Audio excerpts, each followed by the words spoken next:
Labas vakaras.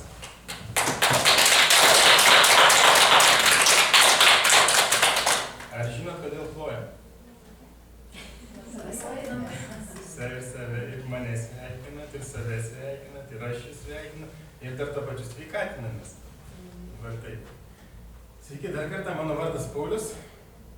Šiandien labai džiugu, kad jūsų tiek daug atėjo pasidžiaugti mano sėkme. Šiandien jums papasakosiu apie tai, kokį pasirinkimą padariau prieš keletą metų, apie tai, ką sužinojau ir kodėl noriu to pasidalinti su jumis. Toks trumpas planelis tiesiog, kas tai per pasirinkimas, kas tai per kelias, kurio šiuo metu imu, koks yra mano gyvenimo būdas ir kokius partnerius pasirinkau šitam keliui. Kaip man tapti sėkmingu? Ar kas nors užduodat kada nors tokius klausimus?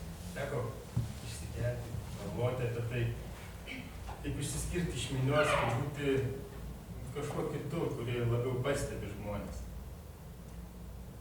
Iš tikrųjų, mane šitas klausimas pradėjo kamuoti maždaug nuo 16 metų, kai mano tėtis išėjo iš darbo, vietoj samdomo darbuotojo, nusprendė dirbti pats savo. Tuo metu atsidarė savo įmonę įvairių krovinių pervežimo, pasamdė keletą darbuotojų. Reikalai ėjosi iš pypkės, gyvenimas pagerėjo, nors suprantat, dirbti savo yra visai kitas dalykas, nes niekas negali tavęs priversti kažko daryti, pats turi tam užsiimti. Ir mane pradėjo kamuoti tas klausimas, galvoju, kągi aš galėčiau padaryti tokio, kad irgi tapčiau sėkmingu žmogumi, kaip man realizuoti save, tokioj srity. Jeigu būtent tos savirealizacijos, tokių ieškojimų išsikėlė. Pradėsiu tokią istoriją. Serveras Šamakovas, būdamas 63 metų, pensininkas su niekinga $12 pensija tuo metu, atėjo į šitą verslą turėdamas daugybę skolų. Ir ėmėsi šitą verslą, kuriuo aš užsiimu. Taip kaip buvo pripratęs visą savo gyvenimą. Atsiraitojęs rankovės ir atsiduodamas visą širdim darbą. Jau po 2,5 metų jisai atidavė visas savo skolas, kurios siekė $30,000 JAV.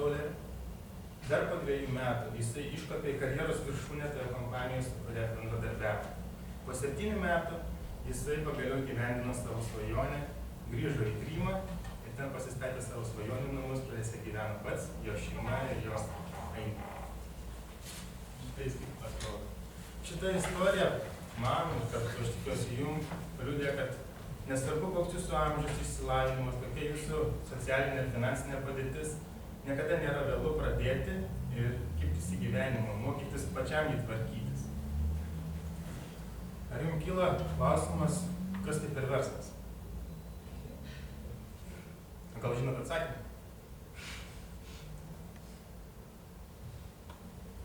Tai tinklinė rinkodara. Tiesiai šviesiai. Tai yra tinklinės rinkodaros verslas. Vienu perkamiausių knygų apie pinigus autorius Robertas Kiyosakis teigia, kad tinklinė rinkodara tai verslas draugams. Nes šiame versle tokie žmonės, kurie dievina kažkokį tai produktą, jie dalinasi juo, dalinasi tą informaciją tam, kad padėtų savo draugams, kad jų gyvenimas palengvėtų. Tai yra draugų verslas. Ir šis video, kurį parodysiu, labai gerai.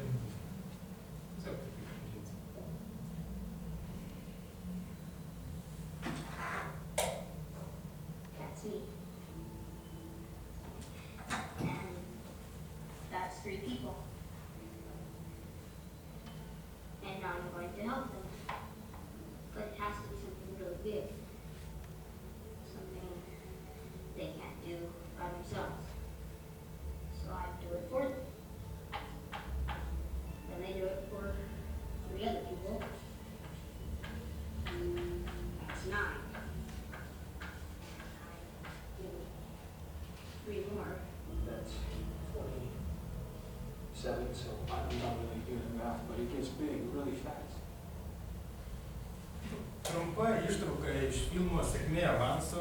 Pirmą kartą aš jį mačiau, kad būdamas mažas, iš tikrųjų čia labai senas filmas ir dar tuo metu nesuvokiau, kas tai yra. Bet kai susipažinau su šito verslu ir pradėjau domėtis, pastebėjau, kad labai turi sugretinimų. Pasirodo, kad padėdami kitiems mes galime padėti savo. Taip pat kaip ir šitam filme. Ir kai žmogus padeda kažkam, automatiškai toks kaip ir įsipareigojimas tampa, kad jeigu tu padėjai kažkam, tu sekantis irgi nori padėti. Ir taip viskas plėtėsi. Truputėlį statistika.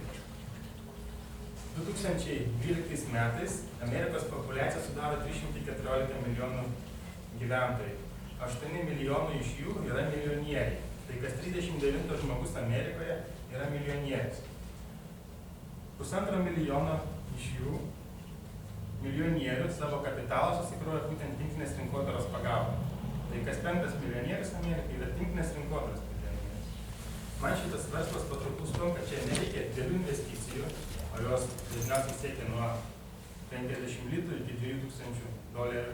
Šitas verslas patrauklus tuo, kad čia nereikia dirbti po 24 valandas per parą, kaip tradiciniam versle. Šitas verslas patrauklus tuo, kad nereikia turėti kažkokio specialaus išsilavinimo ar žinių, gali būti visiškai žalias naujokas. Kaip knygynuose būdavo šitokios knygos, sakysiu, Windows žaliems vadindavosi. Ir kad naujokas galėtų išmokti.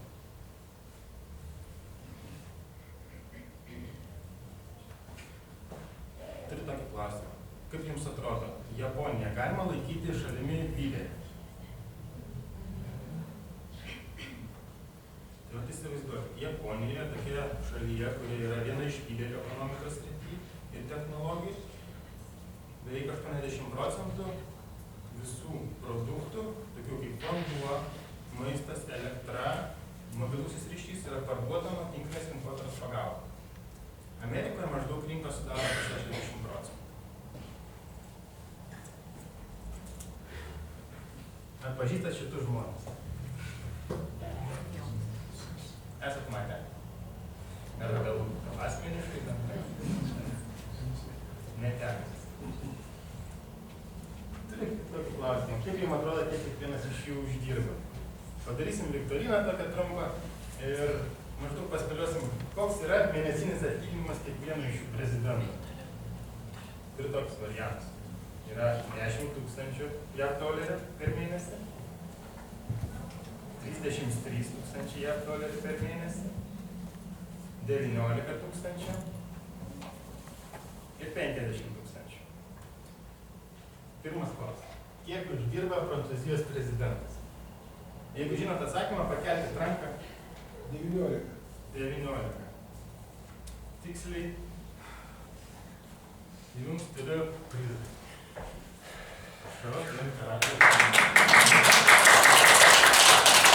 Vieną atsakymą galima pateikti. Kiek uždirba Amerikos prezidentas? Nepakėlė rankos, ponas pakėlė ranką. 33. 33. Pasidomėjo prieš klasę. Šiandien didelis rašė apie Obamos ir Putino atlyginimą. Paskutinis liko jo. Nu ir dar du variantai yra. Kiek uždirba ponas su šuniuku rankose? Niekas nebedrįsta pakelti rankos. 10 000. Teisingai. Ir jums pakelsim. Skanas.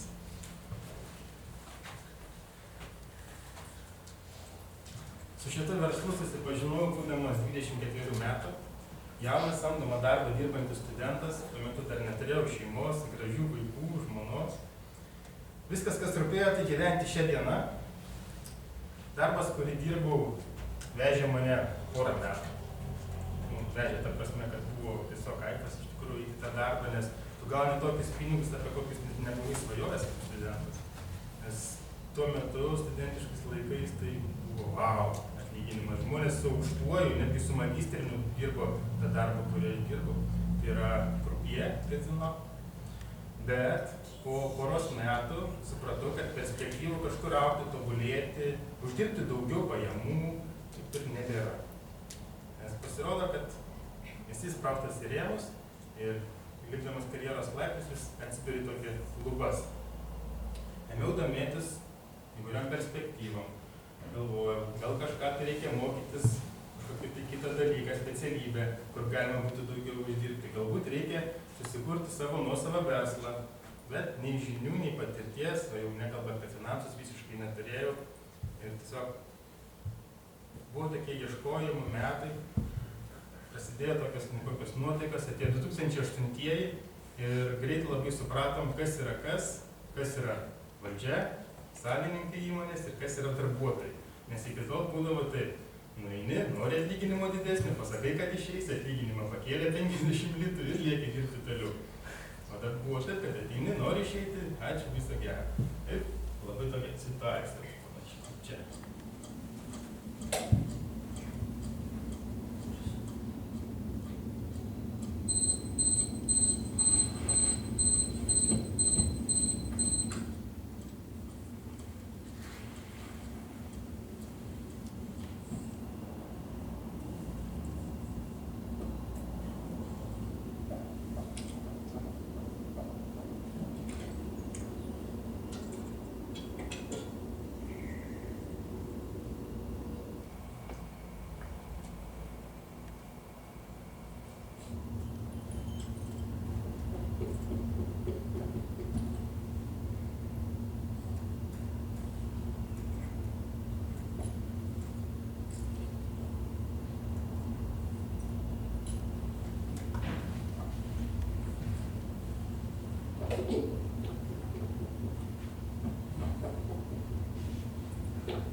Taigi šitas filmukas mane iš pačių pradžių suintrigavo, nes gal, ko tas žmogus stovi po tą lempą. Po to, kai jau atėjo pabaiga, truputėlį nuliūdino, aš supratau, kad situacija iš tikrųjų yra tokia, kad negali dirbdamas samdomą darbą įgyvendinti savo visų svajonių, vis tiek dirbdamas įgyvendinti kitų žmonių svajones. Ir tiesiog tokia situacija, kai 2008 metai atėjo, kaip dabar prisimenu tą jausmą, kai stovi prie stalo ir ramini save, kad aš tikrai gerai dirbu, jeigu būčiau dirbęs blogai, būtų seniai atleidę ir tikrai manęs niekas iš šito darbo neišmes. Ir tokios nuotaikos pradėjo slampinėti, visi aplinkui bendradarbiai, kaip sakyt, išsikrovė, vaikšto kabinė nosis, niekas nenori bendrauti, liūdna. Tuo metu dar labiau pradėjau ieškoti galimybių ir tai ta diena, kai tinklinė rinkodara pasibeldė į mano būsimos žmonos telefoną. Kaip sakant, pasigirdo skambutis ir buvom pakviesti į pristatymą, kuris vyko pas mano žmonos draugą namuose. Ir tą vakarą aš sužinojau, kas yra tinklinė rinkodara. Sužinojau, kad yra perspektyvų be patirties, be žinių, be finansinio kapitalo. Išmokti, kaip reikia pačiam tvarkyti savo gyvenimą. Išmokti, kaip plėtoti verslą.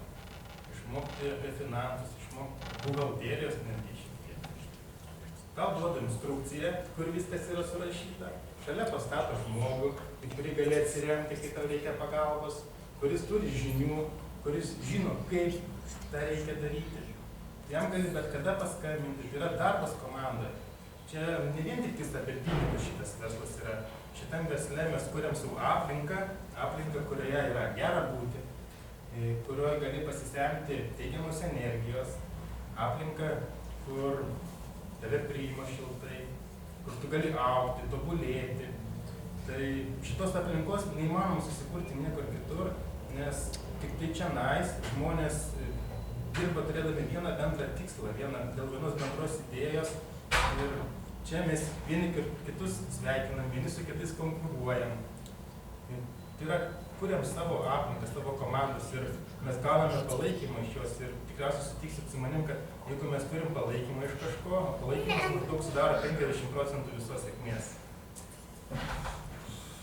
Vat, tai besimokydamas pradėjau skaityti įvairiausią literatūrą, nes supratau, kad mokslas yra man iš tikrųjų vertybė, nors aš prieš tai to visiškai nevertinau, nežinau kodėl, galbūt trūko kažkokių tai ambicijų, gal perspektyvų trūko, bet pamačiau čia perspektyvas, pradėjau mokytis investavimo, finansų, verslumo.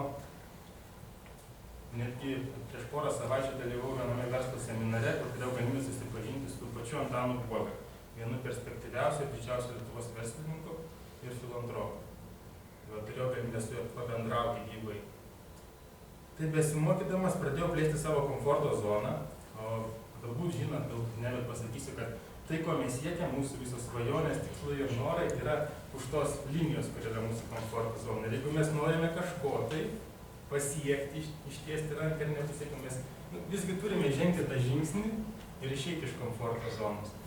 Ir taip, besiekiant, išgyvendinu tokias svajonės kaip ėjimas per žarijas ir kitas, kur tiesiog pažvelgi savo baimę į akis, jeigu tikrai nori, žengi žingsnį ir jie įveiki. Ir viskas. Vieno žingsnio užtenka, kad įveikti baimę ir įgyvendinti tą svajonę, kurios trokšti. Tai beieškodamas atradau savo partnerį, kuriuo galiu didžiuotis. Iš tikrųjų, tai per 9 metų, irgi gal daugiau, kai turiu samdomo darbuotojo patirties, tai per tuos metus, kai dirbu, apskritai esu darbingas, tik 2 kartus didžiavausi įmonės, su kuria bendradarbiauju. Tai yra dabartinis darbas kaip grupėje ir mano verslo partneris kompanija Ties. Nes kiekvieną kartą besidomėdamas, besigilindamas į tai, kaip jinai greitai sparčiai plečiasi, kaip jinai auga, kokius darbus nudirba kompanijos vadovas, kokius darbus atlieka žmonės, kurie bendradarbiauja su šitą kompaniją. Tik tais tada kiekvieną kartą supranti, kad taip aš pasirinkau teisingai. Ir kad šita kompanija yra tiek patikima, kad tu su ja gali keliauti toliau 50 metų į priekį, dar žinai, kad netgi tavo vaikam ir anūkam bus užtikrinta ateitis. Šita kompanija kažkaip nesugrius ir neišnyks. O kodėl ji neišnyks, nes tai kompanija, kurios produktus vartoja daugiau negu 30 milijonų šeimų visam pasaulyje ir jie tikrai yra dėkingi už tą produktą, už tą galimybę. Tai kompanija, kuri buvo įkurta 1995 metais, jau per porą metų tapo tarptautinė kompanija, išėjo tarptautinė rinka. 18 metų rinkoje. Tai toks kaip brandumo požymis. Ir čia jūs matote iš tikrųjų kompanijos tokia kaip vizitinė kortelė. Tai yra sveikatos industrinis parkas. Tai yra industrinė erdvė, kur vyksta produktų tyrimai, tiekimas, atliekami bandymai, produktas tikrai kokybiškai pagamintas, tai galima atiduoti rinkai. Čia yra taip pat viešbučių centrai, konferencijų centrai. Pat kompanija turi savo universitetą. Nes vadovas supranta, kad jeigu nori išugdyti lyderius ir nori, kad įmonė, kurioje dirba žmonės, būtų aukštai išsiskirtų iš kitų įmonių, o pagrindinis siekis šiuo metu yra patekti į Fortune 500, tai yra 500 geriausių įmonių pasaulyje. Tai reikia ugdyti talentus, o talentus geriausiai ugdo mokslas. Ką aš pats supratau, kad vis dėlto geriausia investicija į save yra mokslas ir teigiama, kad mokslas duoda didžiausią grąžą. Susipažinkit, mano verslo partneris, kuris yra Kinijoje.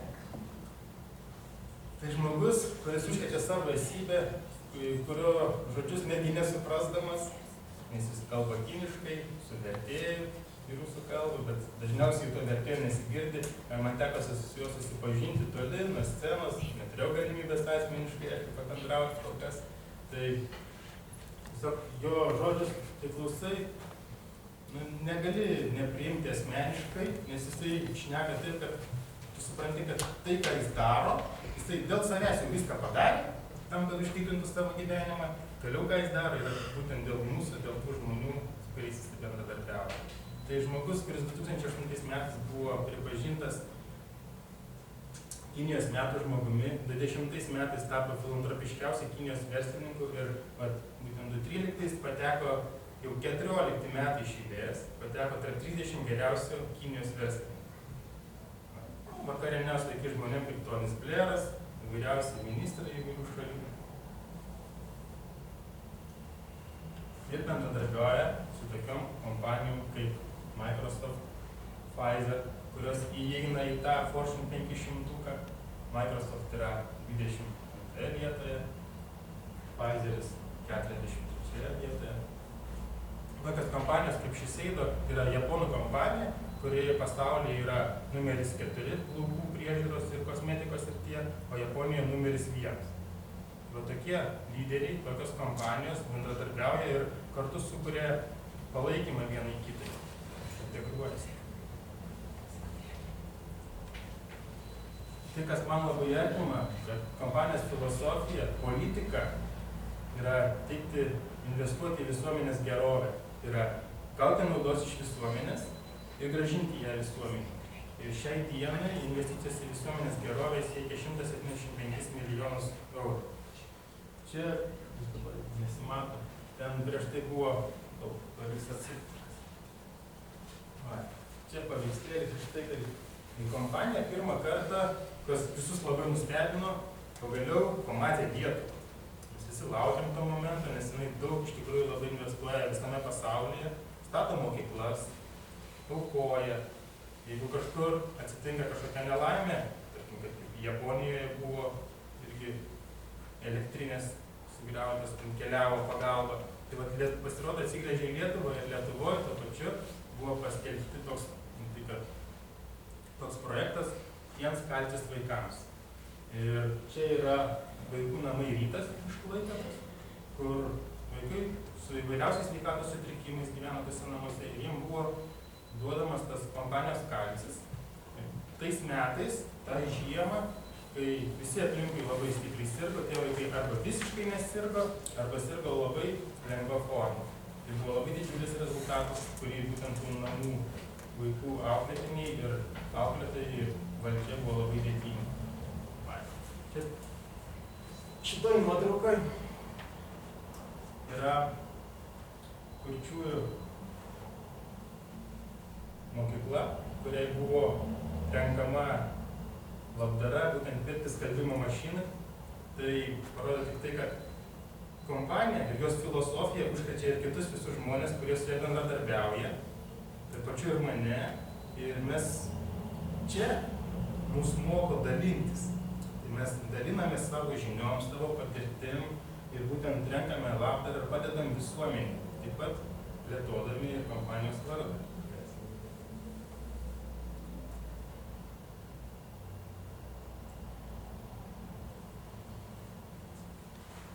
Kompanija turi partnerius. Aš vienas iš jų. Čia jūs matot kompanijos partnerių karjerinius laiptelius, kompensacijos schemą, tokia verslo plano dažnai. Bet pradžiai tiesiog pasakysiu, ką veikia tie kompanijos partneriai. Kompanijos partneriai užsiema 3 dalykais pagrindiniais. Vienas iš jų yra tai, kad jie, tapę partnerių, gali vartoti produktą ir įgyti nuolaidą. Antras dalykas yra tai, kad jie gali vartoti produktą ir jeigu jis jiems patinka, gali juo dalintis. Ar turite kažkokių produktų, kurios dievinat be galo ir visą laiką perka tik tai tą? Aš irgi turiu. Ir yra trečioji galimybė, tai yra kompanijos partneriai gali kurti nuosavą verslą, gali kurti nuosavą komandą, su kuria kartu keliauja, kartu dalinasi ir kartu auga. Ir būtent šita galimybė patraukė mane į šitą kompaniją. Aišku, apie ją aš sužinojau savo tėvų dėka, kurie jau tuo metu keletą metų buvo šios kompanijos partneriai. Kaip tai atsitiko, tai mano mama, tuo metu man buvo 17 metų, baiginėjau 10 klasę ir mano mama ištiko insulto priepuolis. Insultas ištiko. Ir po to laiko, pasirodo, visą tą laiką, kai atsigavo po operacijų, vartoja tik tai šitos kompanijos produktus ir šiuo metu dirba socialinės pedagogės darbo mokykloje. O pasirodo, ten iš tikrųjų darbo krūvis tikrai nemažas. Be to bėgioti reikia iš 1 į 3 aukštą pastoviai visą dieną. Jie dirba labai stabiliai, su pilna etapą.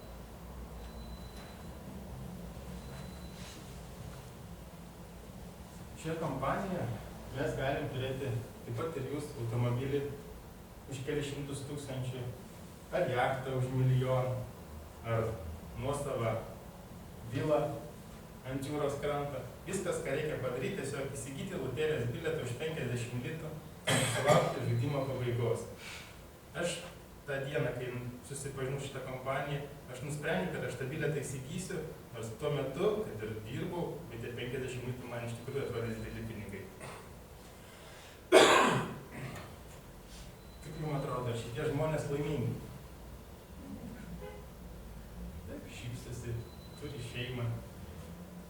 Lietuvoje buvo atliktas tyrimas, taip pat ir visoje Europoje. Ir žmonių buvo klausima, kas jums reiškia laimė? Kaip jums atrodo, kas lietuviams yra laimė? Namas dega. Kad kaimyno namas dega. Ar daugiau turi Marijaną? Sveikata. O pinigai? Gali prisidėti prie laimės. Tai pasirodo, kad pinigai yra tik tai 4. vietoje. 1 vietoje laimė yra sveikata. Ir susipažinęs su šitą kompaniją, aš tai supratau, kad jeigu aš neturėsiu sveikatos, aš negalėsiu pasirūpinti nei savo šeima, nei savo vaikais, negalėsiu uždirbti pinigų.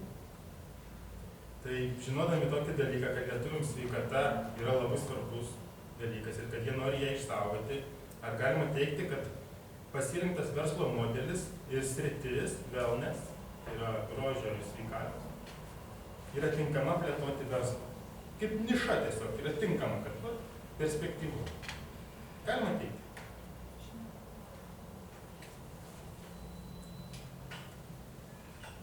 Kompanija išsiskiria savo sveikatos koncepciją, o rytai ir kinų medicina teigia, kad sveikatos profilaktika yra žymiai geriau negu gydymas. Užsiimdami organizmo profilaktiką mes galim save apsaugoti nuo įvairiausių sunkių lėtinių ligų. Ar atliekat kas nors automobilio profilaktiką?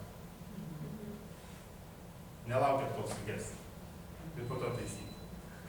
Tai sutinkat su šitų mano teiginiu. Profilaktika, tiesiog, tai, kas man patinka, tai kad yra easy, sako, labai paprasta. Viskas parašyta, ką reikia daryti, kur, kada, kokiu metu. Tai tiesiog visiškai supaprastinta tokia formulė, tai yra, viršui yra organizmo balansas. Organizmas balanse, viskas veikia labai gerai, nuotaika gera, aplinkui niekas nesipyksta. Žodžiu, niekas nuotaikos sugadinti net negali. Kągi reikia daryti paprasčiausiai, pagal kinų mediciną pasirodo, kad reikia daryti ką? Išsivalyti savo organizmą nuo toksinų, kuriuos mes gaunam su maistu, su vandeniu, su oru. Pasipildyti savo organizmą trūkstamų medžiagų, kurių negaunam su maistu, o kažkiek papildomų. Ir palaikyti organizmo balansavimą. Viskas paprasta. Pradėjus savo veiklą nuo vieno vienintelio produkto, per 18 metų kompanija Tiems išsiplėtė ir išplėtė savo sortimentą iki daugiau negu 1000 pavadinimo prekių. Todėl pasirinkimas yra kiekvienam. Kiekvienas savo skonį gali rasti tai, kas jam patinka, išsirinkti iš tų produktų gausybės. Ir kad būtų paprasčiau, kompanija tiesiog suskirstė į keletą tokių sričių. Tai yra funkcinis dietinis maistas, kuris gaminamas tokiose pakuotėse, tokiose formose, kad kiekvienam klientui būtų patogu ir kad produktas būtų maksimaliai įsisavinamas ir duotų kiek įmanoma geresnį rezultatą. Taip pat kompanija naudojasi šiuolaikiniam technologijom ir būtent tom teorijom, kurios skirtos žmonijos gražiai pusiai gražinti ir toliau, kad išliktų tokia pati graži. Tai būtent kosmetikos ir dermatologijos srityje naujovėmis visomis naudojasi. Burnos higienos priemonėmis ir asmens higienos priemonėmis. Viena iš naujausių linijų tai yra linija Dičio, kur yra skirta tam, kad tvarkymasis namuose būtų malonumas. Aš sakau šiandien atvirai galiu pasakyti, kad indų plovimas man namuose yra malonumas šitą. Man kaip vyrui, aišku, labai aš to norėjau, sulaukiau vieną dieną, yra labai svarbu technika. Ir miela ir artima. Kai aš pradėjau domėti šitą kompaniją, pradėjau analizuoti jos veiklą, perspektyvas, produktus, labai pasigėdau prietaisų. Ir po vienos seminaro, kur buvo iš Malaidos atvažiavusi viena lektorė, tuo metu jinai pristatinėjo prietaisus ir pirmas mano pirkinys šitoj kompanijai buvo iš tikrųjų šitas prietaisas, kuris skirtas reguliuoti kraujospūdžiui arterinę. Šis prietaisas yra toks tvirtas, nes pagamintas iš medicininio plieno, todėl kad jį numetus ant žemės, suspaudus su lova, užlenkus visus dantukus ir po to švelniai atitiesinus jis vis dar veikia po šiai dienai. Aš jį jau turiu bene 4 metų. Pirkau jį tam, kad pakeisti savo pilną tašę vaistų nuo skausmo, nes dirbu naktinį darbą, po pirmos pamainos grįždavau ir atsikėlęs ėdavau suskaudančią galvą, tai šitas prietaisas man padėdavo darbe ir šiuo metu padeda darbe apsieiti be vaistų nuo galvos skausmo. Tai yra visiškai, neturi jokio šalutinio poveikio. Dar vienas prietaisiukas, kurį gavau dovanų, beje, irgi. Tai aš jį vadinu spa. Darbe pas mane visi gerai žino, jeigu kažkas vibruoja, tai vibruoja Paulius. Jo, sako, jo eini vibruotis. Teisingai. Nes dirbdamas stovimą darbą, man tenka stovėti po valandą, po pusantros, po 2, netgi kartais po 3. Ir aš prisimenu labai gerai tas dienas, kai jau po 8 valandų tokio darbo, tu stovėdamas prie stalo nebejauti pėdų, bet jauti tik tai kelius. Ir šalia stovinčio kolegos klausti, ar tu jauti savo koją, sako, jaučiu, sako, aš sakau tik tais kelius, kad su visas, kad stovėtum ant kelių. Tai šiai dienai šitą prietaisą dėka, su kuriuo aš nėra ne vienos dienos keičiau į darbą ir jo nepasiimčiau, nežinau, kaip gali būti blogai. Tai tiesiog grįžus į pertrauką 10-15 minučių, galima jį, jeigu pavargo sprandas, užsidėti ant sprando, pasimutinguoti. Jeigu pavargo nugarą, gali apsijuosti aplink nugarą. Jeigu nebejauti pėdų, apsivinioji pėdas, savo ramiai išsitęsi, atsisėdi, 10-15 minučių ir tavo pėdas vėl kaip naujas. Ir sėdim su naujom kojom, su nauju sprandu, nauja nugara. Taip žymiai palengvina tą krūvį darbo stovį. Ir šito, ir būtent to diržo dėka, man pavyko atsikratyti 20 kg su virš per 1,5 metų. Maždaug atrodo 115 kg. Vienas vaikas, antras vaikas, žinot, tai sėdi namuose, visai kaip moteris, teisingai. O po to galvoju, kaip tos kilogramus išbarstyti. Nu, ir aišku kas. Pasinaudodamas kompanijos lieknėjimo programos koncepciją, kad reikia judėti, koreguoti mitybą, per 1,5 metų pavyko atsikratyti. O visą tą judėjimo stoką man padėjo susigrąžinti būtent šitie prietaisai.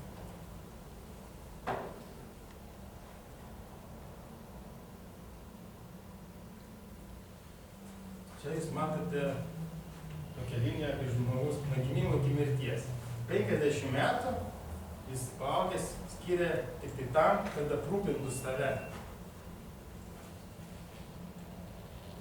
Kodėl 70? Nekyla klausimų niekam. Gal kažkas ilgiau gyvena, teisingai, ja? Čia iš tikrųjų, aš kai domėjausi, ten yra adresiukas, tai yra Amerikos centrinė žvalgybos statistika. Ir pasirodo, kad jie tokią statistiką atlieka, kad žmogaus ilgamžiškumas pasaulyje bendrai, aš tada paskaičiavau, suvedęs visus duomenis, 70-71 metų. Visam pasaulyje bendrai. Mes aišku, tikriausiai žinom, kad kai kur gyvena dar net ilgiau.